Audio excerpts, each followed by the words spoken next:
So you've been leading these efforts and giving your heart, mind, and soul, investing so much energy in this process. So help us. How are you dealing with this physical and emotional exhaustion with your team? How are you doing that? What are those hows? How are you doing that? Oh, well, the first thing I just think communicate, and communicate some more. So, Mm-hmm. um, Good. it's,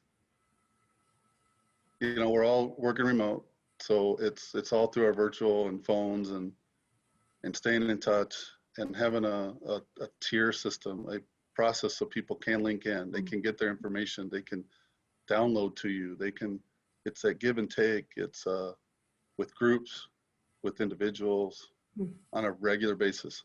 So that routine becomes so important, right? And that rhythm, and then people start to get to, I find the efficiencies are just incredible, right?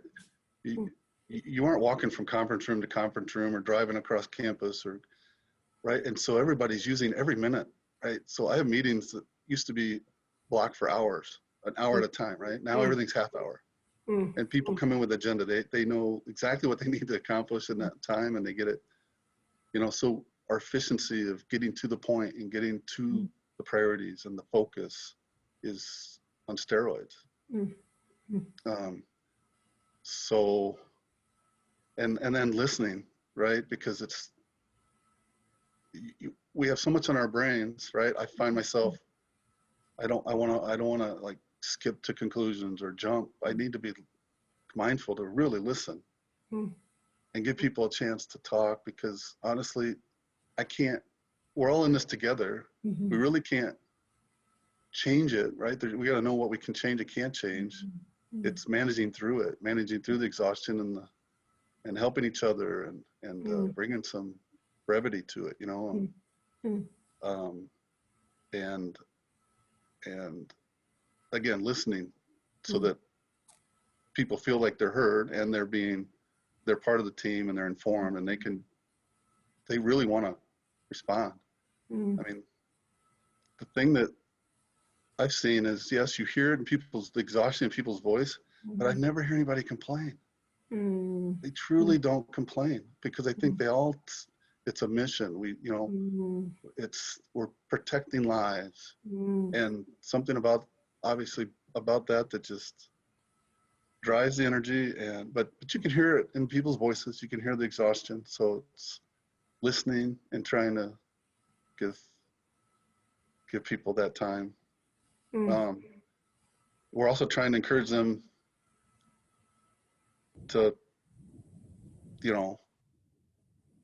take some time. We're at a point now where we've gone such a long stretch here. We do need to help each other. Like, we need to cover, right? So I'm getting my engineers and I'm being encouraged. You got to take some time out. I'm taking vacation next week. And I hear people saying, we got your back. We got you covered. You need to take it.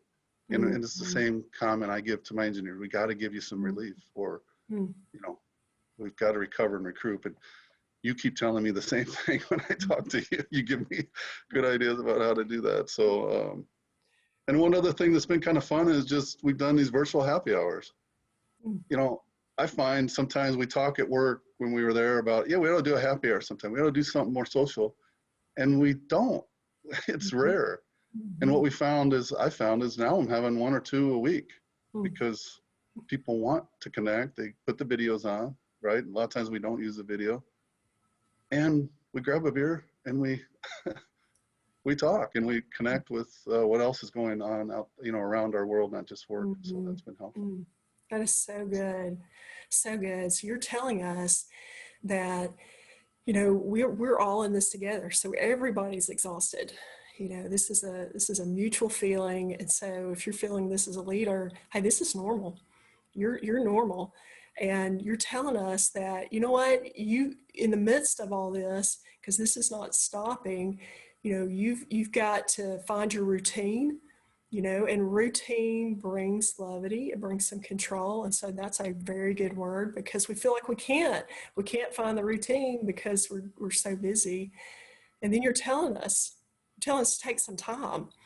You've got to do that. You've got to take time to take care of yourself. And so these are powerful words that we need to hear as leaders.